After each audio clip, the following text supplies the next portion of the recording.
C'est un projet ambitieux pour notre modeste commune, je dirais. Mais c'était la volonté de notre conseil municipal de redynamiser le centre du village. Vous avez un café multiservice qui est très apprécié de la population parce qu'on peut acheter les journaux, le tabac, le relais poste, etc.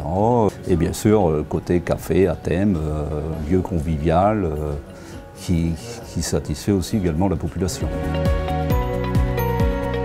Vous êtes venu vous rafraîchir en terrasse?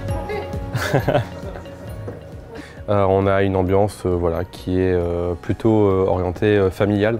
Ça c'est important aussi parce qu'on a souvent un peu cette image au niveau rural, en campagne, du bistrot traditionnel, le rendez-vous un peu de ces messieurs. Et là en fait on a réussi à créer, on pense en tout cas, et on est plutôt sur la bonne voie, un espace convivial, familial. On attire d'autres villages voisins. Donc principalement quand même, notre clientèle la plus fidèle naturellement est Zucarquois, ce sont les Zucarquoises et les Zucarquois.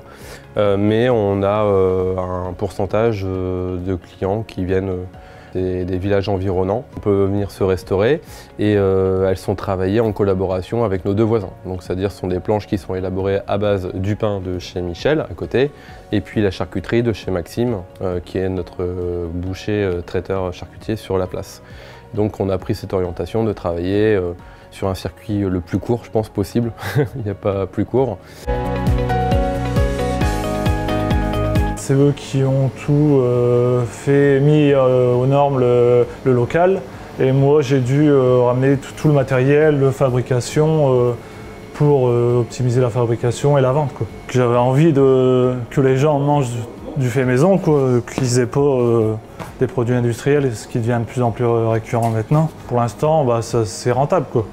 Après, on est toujours dépendant des aléas du coût de l'électricité. Il faut être optimiste et puis se dire que tout va bien se passer.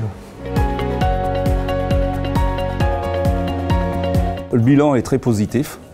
Les gens du village sont très satisfaits de retrouver déjà une boulangerie, de retrouver un café et là avec multiples services.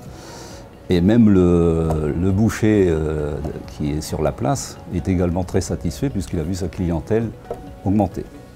Et je dirais ce projet est aussi un levier de développement pour le village puisque depuis, une dizaine d'entreprises se sont installées. Et ça fait un peu effet boule de neige aussi, puisque étant donné que ça revit, je vais dire, il y a des gîtes qui vont se recréer, on a même des dômes scandinaves qui vont s'installer là pas loin du village. Donc je vous dis, on est très satisfait de cette opération et on est très fiers de l'avoir lancée.